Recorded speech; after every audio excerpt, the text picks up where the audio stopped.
दाल की फैमिली,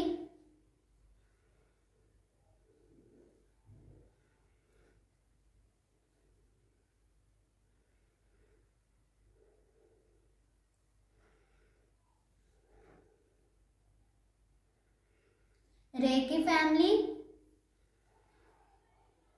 और वाओ।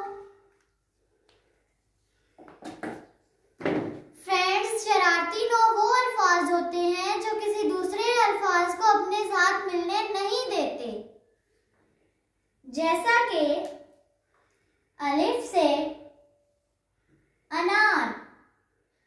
अनार लफ्ज में अलिफ ने नून को अपने साथ मिलने नहीं दिया।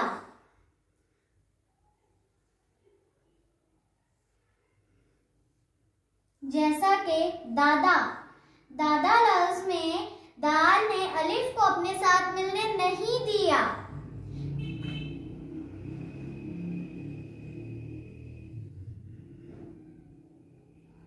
जैसा कि रात।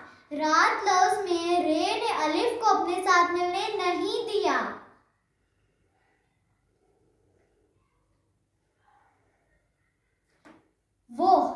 वो लफ्ज में वाव ने हे को अपने साथ मिलने नहीं दिया।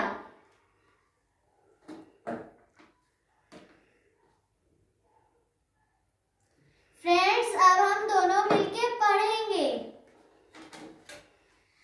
अलिफ दाल डाल जाल रे अरे जे ये वाओ। फ्रेंड्स, कितने मजे के थे ना शरारती नो। फ्रेंड्स, आपको शरारती नो कैसे लगे हमें कमेंट्स में बताएं। अगर ये